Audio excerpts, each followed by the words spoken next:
Hey, Genesis chapter 16 tonight. Now, you listen, you may have had better preachers through the years at this conference, but you hadn't had as much fun as we have had this week. Amen? And thank you for indulging us. We obviously don't get to see each other that much, and so we've got a lot of making up to do and a lot of zingers to throw at each other. Well, I hope you had a good day today. I had a good day today. I got to go golfing this afternoon with my best friend. And before you ask, I'm not a good golfer, but I do enjoy golfing. I actually hit a couple of riders today. You know what riders are? That's when you hit it far enough, you actually have to get in the cart and ride. And so I did have a few of those, and so I was pretty happy. Honestly, my golf game is more like Babe Ruth's golf game. One day he said, it took me 17 years to get 3,000 hits in baseball. And he said, I got that many in one day playing golf. And so that, I can certainly relate to that. Recently, I read that adults make about 35,000 remotely conscious decisions every day. According to researchers at Cornell University, 226.7 of those decisions are made on just food alone. Now, some of you may have made half of that many tonight, just figuring out where we're going to eat before church. I understand that. Now, that's a lot of decisions. 35,000 remotely conscious decisions a day. And obviously, there are some decisions that bear minimal consequences. Let's be honest. It really is not going to make a difference where you eat. It's really not going to make any difference what you wear. It's really not going to make a difference about a lot of decisions that you make during the day or during your life. But then there are some decisions having to do with things like marriage and careers and parenting and finances that if you make the wrong choice, it can cost you big time. And one of those decisions that we have to make sometimes is whether or not we're going to wait on God or whether we're going to embrace the age-old adage, God helps those who help themselves. Those who choose the latter usually have a thought process that goes something like this. I'm a reasonably bright individual. I have a decent amount of life experience. I'm an above average problem solver. So why don't I just go ahead and see what I can do? And before long, they find themselves running ahead of God, hoping that He will either, number one, approve of what they're doing, or number two, at least help clean up whatever unforeseen messes they may create in their haste. One of the classic examples of growing impatient and trying to help God, if you will, and the mess that can create is found in Genesis chapter 16. Look at the beginning of verse 1. Now Sarai, Abram's wife, bare him no children. You may remember that earlier in Abraham's life, God had promised to make his seed a great nation. He promised that his heir, we're talking about one born of his own DNA, would be the beginning of a people that would outnumber the stars. a people more populous than the sands on the seashore. He even sealed his promise with a covenant ceremony in Genesis chapter 15. But at this point, what we are reading now tonight in chapter 16 is some 10 years removed from that initial promise. So God made the promise, and now Abraham and Sarah are 10 years down the road, and God still has not fulfilled that promise. Obviously, Sarai, is growing impatient. Look at the next part of verse 1. And she had an handmaid, an Egyptian, whose name was Hagar. And Sarai said unto Abram, Behold now, the Lord hath restrained me from bearing. I pray thee, go in unto my maid. It may be that I may obtain children by her. And Abram hearkened to the voice of Sarai. We're about to learn something here, and it's this. How you decide to deal with God's delays will determine how you experience your destiny. Let me say that again. How you decide to deal with God's delays will determine your destiny. Sarah and Abraham did not deal well with God's delay, and it cost them. Now, I'm not sure what Sarah was thinking at this point, but if you will allow me to speculate for just a moment, it may have been something like this. She may have thought to herself, I may not be able to bear children, but evidently Abraham can still father children because God told him that he would have a son who would come from him and would be his heir. But God never said that I would necessarily be the mother. I don't know that that's what she was thinking. I'm just speculating. Here's another possibility. Maybe Sarah thought something like this. I wonder if God is waiting on us. Maybe this is a test to see if we're willing to pursue his promise, or if we're just going to sit around and wait for him to do it all. Now today we obviously have the benefit of knowing how history unfolded, so we can't fully appreciate Abraham and Sarah's dilemma. From our comfortable 21st century vantage point, it's easy for us to see what they should have done. But before we start railing on Abraham for getting ahead of God, let's stop for a moment and think about our last big blunder. Why did the choice that we made appear to be so right in the moment? Think about some of the messes that you've made because you allowed your emotions to do your thinking. Look at verse 3. And Sarai, Abram's wife, took Hagar, her maid, the Egyptian, after Abram had dwelt 10 years in the land of Canaan, and gave her to her husband Abram to be his wife. And he went in unto Hagar, and she conceived.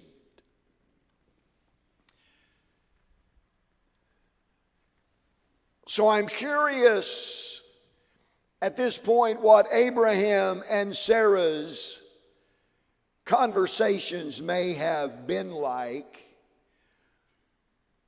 once Hagar started showing. Here's my guess. There was probably a lot of rationalizing going on. And just so we're all on the same page, to rationalize is to devise a self-satisfying but incorrect reason for one's behavior. I can imagine the two of them eating supper when one of them says something like this: "Isn't it amazing how God blessed our decision?" I mean, he would have never allowed Hagar to conceive if he didn't approve, right? That would be a self-satisfying but incorrect reason for their behavior. Listen, I know this is true in my life, and I'm guessing it's true in your life tonight. It's easy to find signs of God's approval in anything when we want it bad enough. I remember years ago, I bought a car. You know why I bought it? Because I liked the color. That's it. Now, I rationalized all the reasons why I should have it. My wife, aka the Holy Spirit, told me not to buy it. She didn't think it was wise. But I'm the man of the house.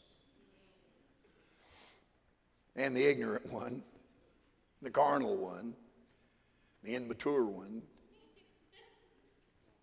Shut up.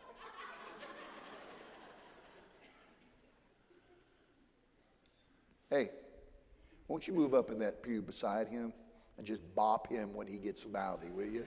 No, I'm just kidding, bro. Man, that guy's ready to go. Yeah, I love it. Yeah, man, I like that. He's my man right there. I'm just going to give him a thumbs up and he's going to bop you.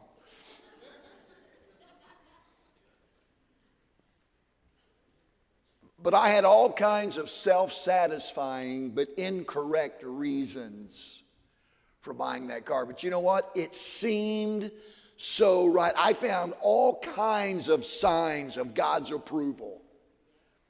My pastor used to say this: it has to be God's will because I want it so bad. Verse 4, and when she saw, that's when Hagar saw that she had conceived, her mistress, Sarah, was despised in her eyes. Here we begin to see the consequences of getting ahead of God. Once Hagar saw that she had conceived, she started despising and dishonoring Sarah. Somebody once said, when the consequences of sin begin to fall, relationships always suffer. And as we're about to see, it can get real ugly real fast. Instead of the news of a son bringing joy to the home of Abraham and Sarah, it brought grief. Let me show you. Everyone started turning on each other. Verse 5. And Sarai said unto Abram, my wrong be upon thee. I have given my maid into thy bosom. And when she saw that she had conceived, I was despised in her eyes. The Lord judge between me and thee. But Abram said unto Sarai, behold, thy maid is in thy hand. Do to her as it pleaseth thee. And when Sarai dealt hardly with her, she fled from her face. Now go back and notice the end of verse 5 real quick. Sarah said, "The Lord judge between me and thee." So now Sarah wants to bring the Lord into it. Isn't it a little late now?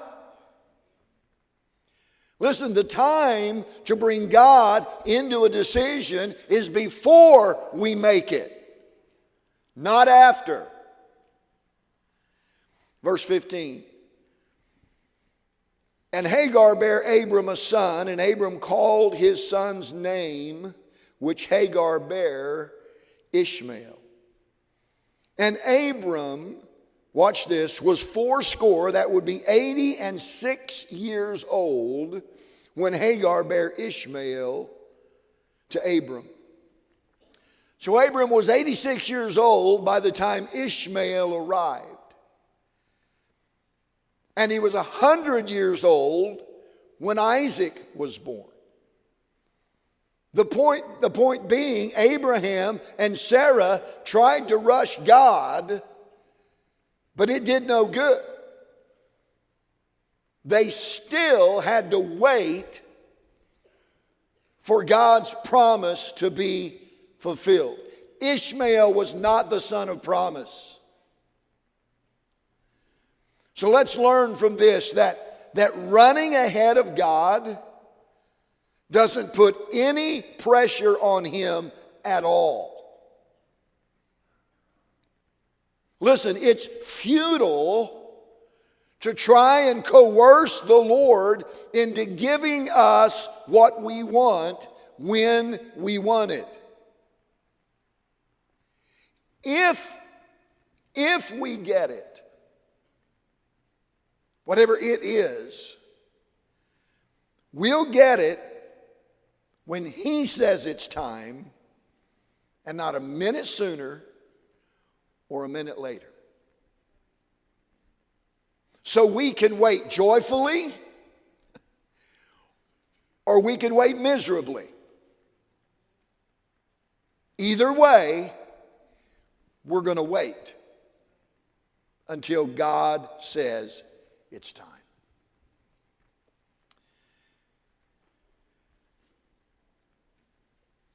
Now you may find yourself, as you sit here this evening, you may find yourself in a situation where you're having to wait on God. And let's be honest, it's hard. Can I get a witness right there? It's hard sometimes to wait on God. And so you find yourself praying the great American prayer, Lord, hurry up. You want your answer now. You want your blessing now. You want a solution now. You want that phone call now. You want that door to open now. And again, as you sit before me tonight, you are so tempted to just get things going on your own. You know, to just help God out a little bit. I mean, after all, He's busy, right? You know, He's running the whole universe. I mean, He's got a war over there to look out for, and a war over here to look out for, and an election season over here to look out for. I mean, He's really busy. So why don't I just help Him out? Why don't I just do a little bit here, a little bit there? Why don't I just put some things together and make this thing work out? And you are so tempted. You may even be in that process right now of trying to help God out.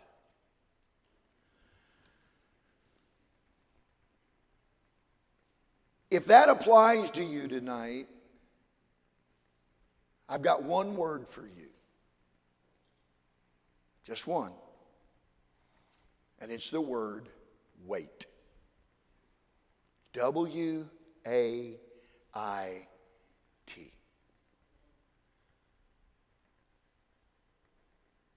Let me show you what I'm talking about. When I talk about waiting on God, here's what I'm talking about. Number one, walk a little slower. Just walk a little slower. When you feel that you need to hurry God along and to make something happen to advance God's agenda for your life, pump the brakes. I'm speaking to you right now from personal experience. Pump the brakes. Step away from the situation and devote yourself to a time of prayer and maybe even fasting. Seek the counsel of others that you trust. Seek the counsel of those who have enough love and courage to say things to you that you may not want to hear.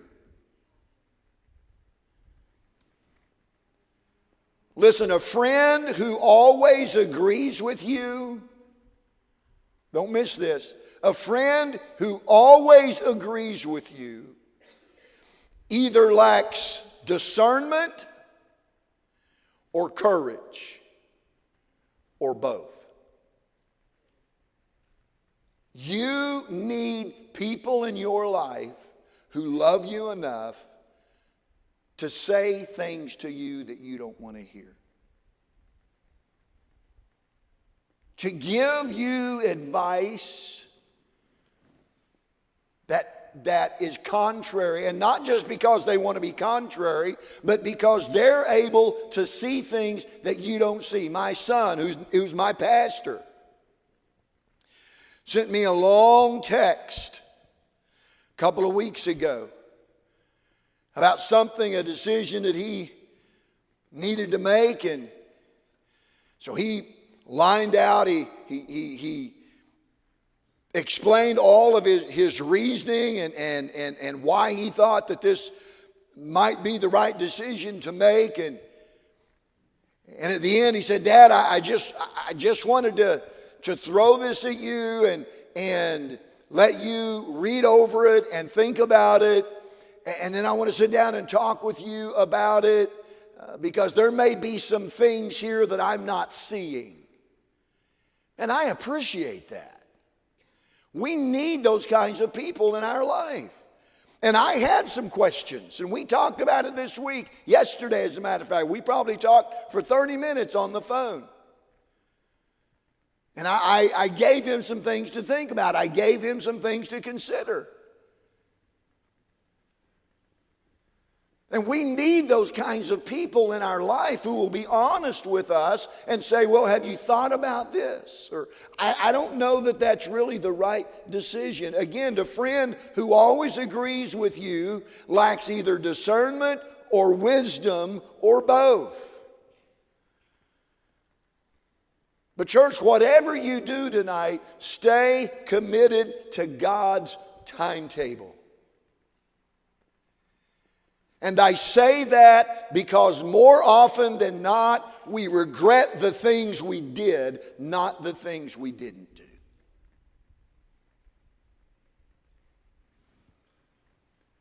W, walk a little slower. A, ask God for increased patience, wisdom, and self-control.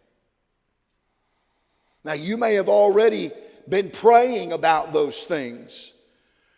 But the fact that you are still agitated and itching to act says that you need to continue praying. And in your prayer time, feel free to express your worry and your fear and your frustration. You say, well, Brother Prater, God already knows about it. I get that, but your confession is really not for Him, it's for you. What I have found true in my own life personally is that there is just something therapeutic about expressing myself to the Lord. Number three, if we're going to wait, then we need to do this. We need to imagine the worst case scenario that might happen if we wait. Ask yourself, what is the worst possible thing that could happen if I do nothing? So instead of running ahead, stop and think ahead. Okay, if I don't make this decision, then what's the worst possible outcome? And honestly, in most situations, the worst possible outcome is just more of the status quo. You just keep driving the same car. You just keep driving the same truck. You just keep living in the same house. I mean, that's the worst thing that can happen. If you don't do anything right now, the worst thing that could happen is you just keep working the same job. You just keep swinging the same clubs. And by the way, when you buy the new clubs, here's what you're probably going to find out. It's not the clubs.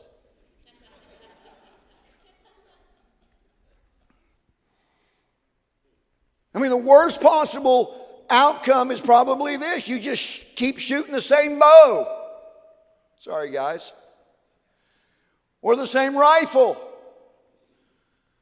Or using the same boat. Ladies, you just keep wearing the same clothes. You just keep rearranging the same furniture. I mean, seriously, that's the worst thing that's going to happen if you don't act right now. Look at verse 9. And the angel of the Lord, at this point, Hagar is out of the house. She's out in the wilderness with her newborn child. And the angel of the Lord said unto her, now look at this, return to thy mistress and submit thyself under her hands. So God instructed Hagar to go back and submit herself to Sarah. Now you tell me tonight, was that going to be hard? Yes. Of course it was going to be hard, but here's what we learn from God's instructions to Hagar. It's better to be in difficult and or undesirable circumstances in God's will than to be anywhere else outside of it. Did you get that? It's better to be in God's will and be in difficult and or undesirable circumstances than to be anywhere else outside of God's will. So let's make some practical application here. It's better to be single in God's will than it is to be in a relationship out of God's will. That means it's better to be at a job you don't want and be in God's will than to be at a job you want and be out of God's will. It's better to be in this church in God's will than to be in any other church out of God's will.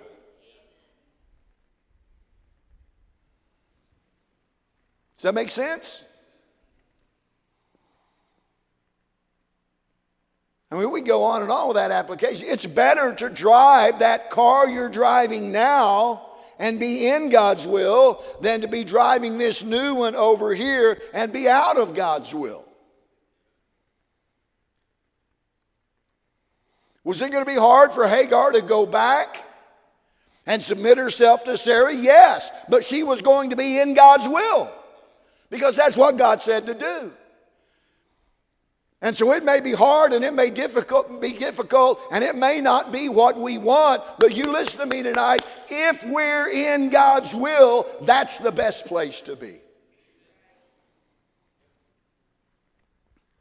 So what are we going to do? We're going to walk a little slower. We're going to ask for increased patience, wisdom, and self-control. We're going to imagine the worst case scenario that might happen if we wait. And then finally, and this is a big one, think of others who will be impacted by your decision.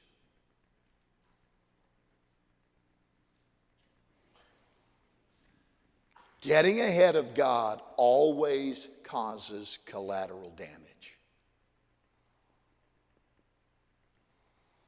We not only hurt ourselves, which is bad enough, but we also hurt others around us. And listen, it's usually those we love the most.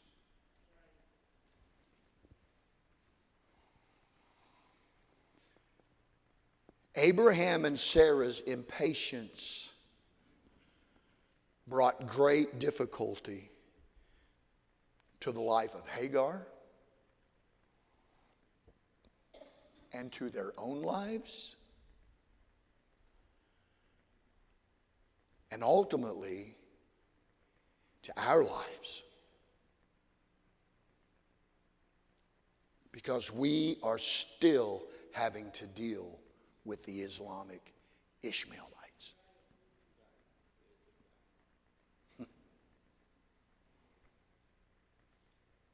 Just a few weeks ago, all over America, we took time to remember the 3,000 Americans who died on September the 11th of 2001. And so much of that can be traced back in large part to Abraham and Sarah's impatience.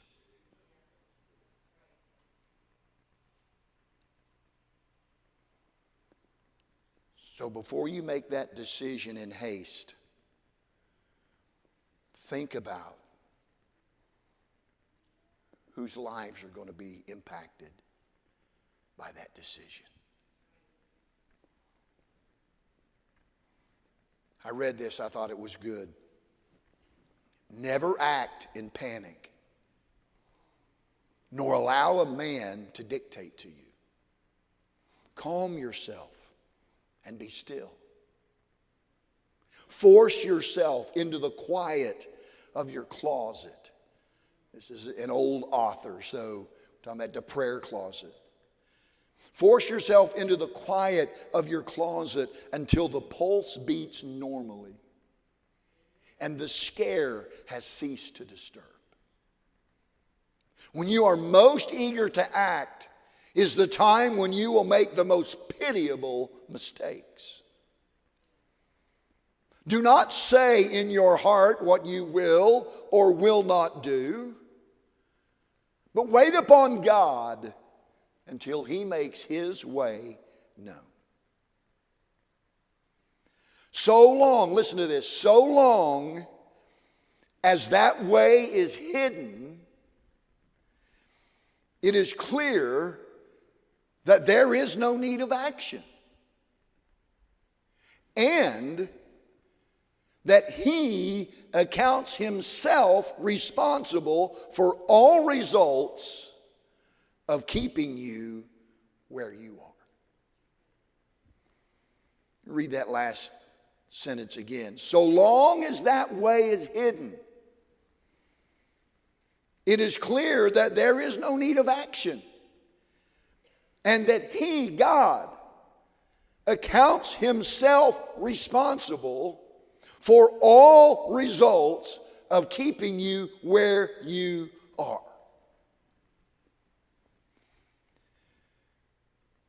But Brother Prater, what if someone else gets the house? So be it. If God hasn't given you the green light, if God hasn't given you a yes, if God hasn't said go ahead, then so what if someone else gets the house? That's on him, not on you. And I can tell you a number of stories from the seats of Fellowship Baptist Church, and I'm sure there are some here, that you missed the house. You didn't get the house. But you know what you did get? You got a bigger house, a better house for less money because you waited on God. If you don't get the house, if you don't jump on it right now and something happens to it, that's on God. And God says, hey, I got you. Don't worry about it, I got you. Because I got this little prize over here. And if you'll wait on me, you can have this instead of this. Yeah, but that salesman said, I got to buy that car today. That deal is only good for today. For any used car salesman, I'm sorry, or any car salesman, period, I'm sorry, but that's a lie. Yeah, but no, he went and talked to him. He said, I got it today. If I don't sign today, well, listen, if God doesn't say get it today, then don't get it today. And if somebody else gets it, that's on God. That's not on you. You tracking with me? Now, you make your own application from there, whatever situation you're in. It just aggravates me to no end when I get ahead of God and order something and buy something, and then I get back online a few days later and it's on sale. Aggravates the fire out of me. When I just said that, some of you husbands and wives went, I don't know who did it, but somebody did it.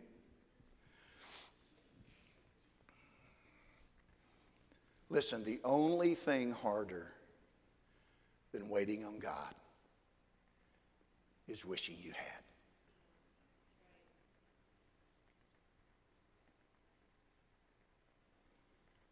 Now here's some good news. You're saying, well, Brother Prater, where were you last week? Where were you 5 years ago? Where were you 20 years ago? Because I've already made some bad decisions. Well, listen, God, in His grace, can redeem our regrets. Abraham and Sarah still got to have Isaac, even though they had Ishmael. Even in our failure, listen to me tonight, even in our failure, God still loves us. And He can still bless us. Even though God didn't plan our mistake,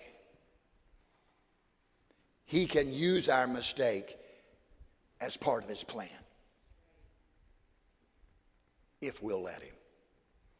We'll not read this story, but it's in Genesis chapter 37. God used the Ishmaelites, the result of Abraham and Sarah's impatience, to get Joseph into Egypt so he could make ready for the famine that was about to hit Canaan. When the famine hit, Joseph's family had food to eat, and thus were able to continue the godly line of Abraham, from whom came Jesus. It doesn't matter what mistakes you've made. What matters is what you're willing to let God make of your mistakes. Every head bowed and every eye closed. As I was going over these things this afternoon, God just really laid on my heart to say a word just a moment to the college students who may be here. Maybe you're getting really impatient because God hasn't opened that door of ministry for you. You're getting really impatient because God hasn't shown you this is your last year, and God hasn't shown you what you're supposed to do or where you're supposed to go. Some of you getting impatient because God hadn't brought anybody into your life yet. And so if you were honest tonight, you'd say, I'm really considering just settling for second best. I know he's not God's first choice for me. I know she's not God's first choice for me. But I've got to do something. Would you listen to this preacher tonight? Don't get ahead of God. Just wait and pray. And let God open and close doors as he sees fit. Because it's better for you to be working a secular job for a time in God's will than it is to be in the ministry somewhere outside of God's will. It's better for you to be single in God's will than it is for you to be married outside of God's will, because that's liable to wreck the future ministry for the rest of your life. And young people, it's just not worth it.